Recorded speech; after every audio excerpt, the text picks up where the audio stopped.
नमस्कार दोस्तों, स्वागत है आपका आज के मुख्य समाचार में, जिसमें देश की राजनीति के 10 मुख्य समाचार आपके लिए लेके आए हैं। 10 मिनट में 10 बड़ी खबर आपको बताएंगे दोस्तों, लेकिन उससे पहले आप वीडियो को लाइक, चैनल को सब्सक्राइब और बेल आइकन दबाकर कमेंट में लिखे जय हिंद। दोस्तों फटाफट से रुख करते हैं आज के मुख्य समाचार की तरफ। भाजपा में मचेगी भगदड़, कांग्रेस में शामिल होने की लगेगी होड़, सुभाष बत्रा का बड़ा बयान। जी हाँ दोस्तों, पूर्व गृह राज्य मंत्री सुभाष बत्रा ने कहा कि वो दिन दूर नहीं जब भाजपा नेताओं में कांग्रेस में शामिल होने के लिए होड़ लगेगी।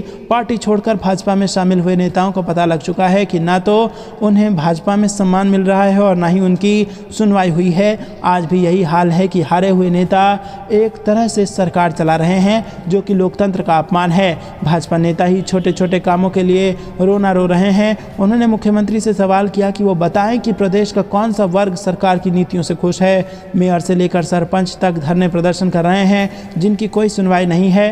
पंचायतों को मजबूत करने वाली प्रदेश सरकार से दुखी सरपंच सरकार को सबक सिखाने तक की चेतावनी दे रहे हैं। दोस्तों आपको बता दें कि पूर्व मंत्री ने सरकार द्वारा ई टेंडरिंग प्रणाली का भी विरोध जताते हुए सरपंचों का समर्थन किया। शुक्रवार को कांग्रेस के पूर्व मंत्री सुभाष बत्रा पत्रकारों से बातचीत कर रहे थे और उन्होंने आरोप लगाया कि दिल्ली के रिमोट से प्रदेश सरकार चल रही है। 8.25 साल के शासनकाल के दौरान सरकार ने एक भी बड़ा प्रोजेक्ट प्रदेश में शुरू नहीं किया।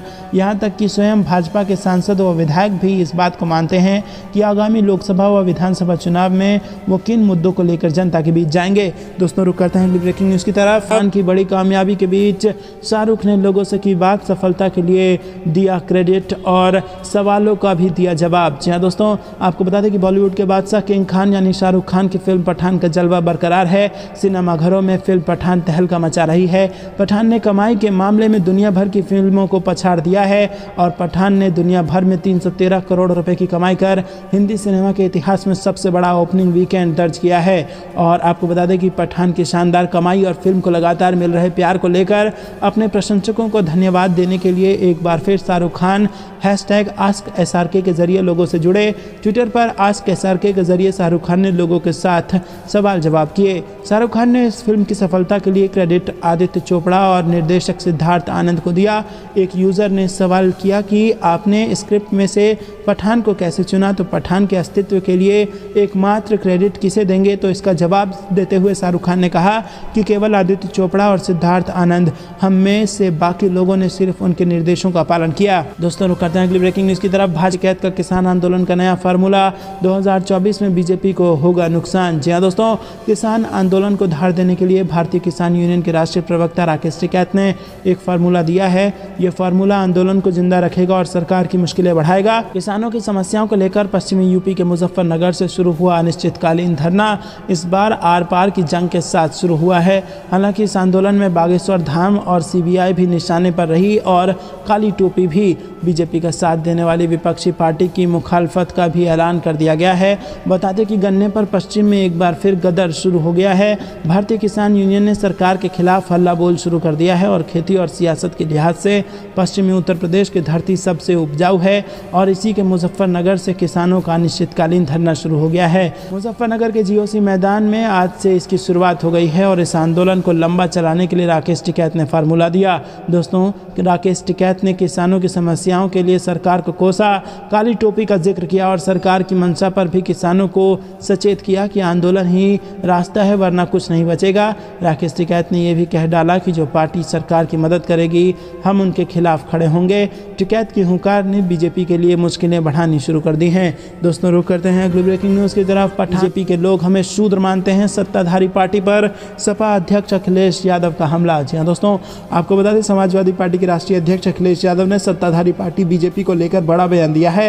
उन्होंने कहा है कि भारतीय जनता पार्टी के लोग हम सबको शूद्र मानते हैं और हम उनकी नज़र में शूद्र से ज़्यादा कुछ भी नहीं हैं। अखिलेश यादव ने कहा कि बीजेपी को ये तकलीफ है कि हम संत महात्माओं से आशीर्वाद लेने क्यों जा रहे हैं। दरअसल अखिलेश यादव लखनऊ में गोमती नदी के किनारे माँ पीताम्बरा मंदिर में चल रहे माँ पीताम्बरा 108 महायज्ञ में शामिल होने पहुंचे थे।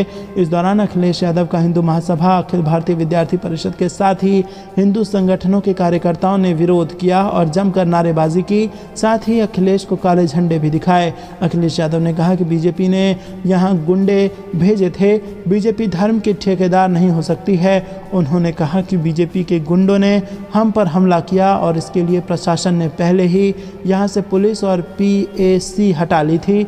उन्होंने चेतावनी देते हुए कहा कि बीजेपी के लोग याद रखें कि उनके लिए भी इस तरह की व्यवस्था होगी।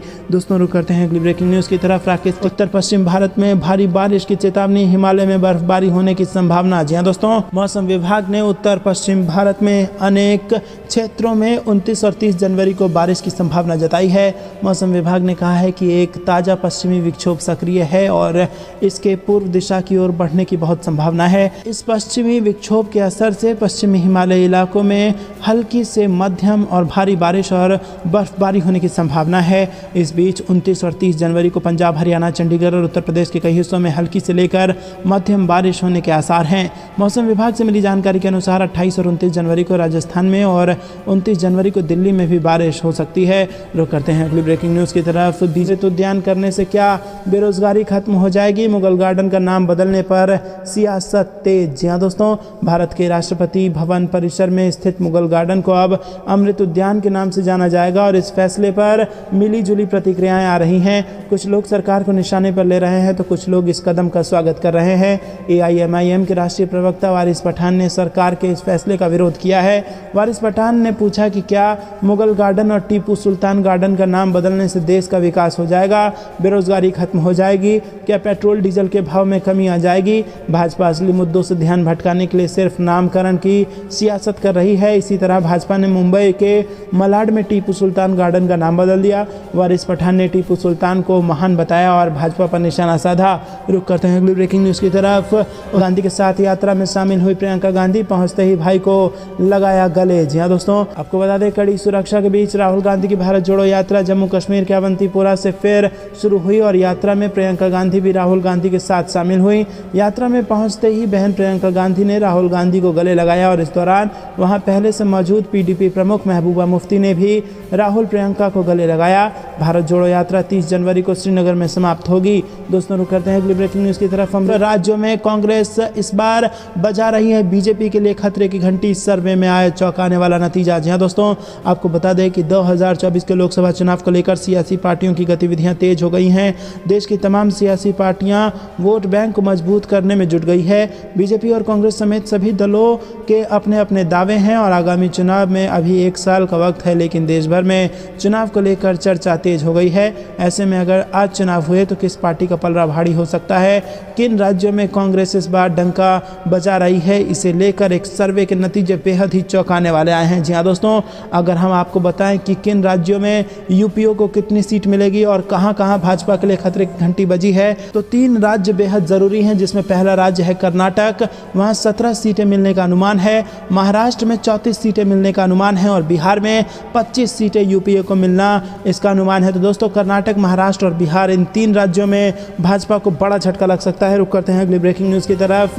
राहुल गांधी ने कश्मीर में बढ़ाई बीजेपी की चिंता, उमर अब्दुल्ला के बाद यात्रा में शामिल हुई महबूबा मुफ्ती। जी हाँ दोस्तों, कांग्रेस की भारत जोड़ो यात्रा अंतिम चरण में है। कन्याकुमारी से चली ये यात्रा कश्मीर में समाप्त होगी और शनिवार को जब अवंतीपोरा में ये यात्रा फिर से शुरू हुई तो इसमें PDP प्रमुख महबूबा मुफ्ती भी राहुल गांधी और अन्य कांग्रेसी नेताओं के साथ शामिल हुई और इसमें एक दिन पहले नेशनल कॉन्फ्रेंस नेता उमर अब्दुल्ला शामिल हुए थे।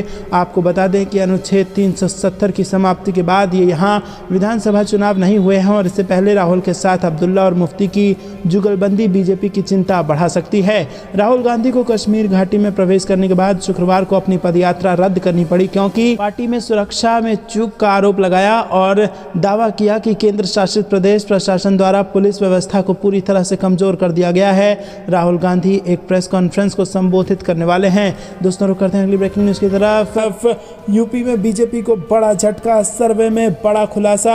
अभी हुए लोकसभा चुनाव तो टारगेट से दूर दिख रही है पार्टी। जी दोस्तों, लोकसभा चुनाव की तैयारी बीजेपी समेत हर विपक्षी दल ने तेज कर दी है और अब बीजेपी यूपी में मिशन मोड में अपने लोकसभा चुनाव के लक्ष्य को ध्यान में रखते हुए काम कर रही है और इसके लिए बीजेपी के राष्ट्रीय अध्यक्ष JP नड्डा ज़्यादा एक्टिव नजर आ रहे हैं। दूसरी ओर केंद्रीय गृह मंत्री अमित शाह भी जल्द मोर्चा संभालने वाले हैं, लेकिन अगर सर्वे में आई रिपोर्ट को देखें तो राज्य में पार्टी को झटका लगते दिख रहा है। दोस्तों आपको बता दें कि एक सर्वे ने लोकसभा चुनाव को लेकर पूरे देश में सर्वे किया और अगर सर्वे की रिपोर्ट की बात करें तो यूपी में भाजपा अपने टारगेट से बहुत दूर है और यूपी में बीजेपी को बड़ा झटका लग सकता है। जी हाँ दोस्तों, 80 सीटों का टारगेट बनाकर बैठी है भाजपा, लेकिन इस बार उत्तर प्रदेश में भाजपा को बड़ा नुकसान होने का अनुमान इस सर्वे में लग रहा है। आपको क्या कुछ लगता है कितनी सीटें यूपी से भाजपा को लगेगी? कमेंट में जरूर बताइए।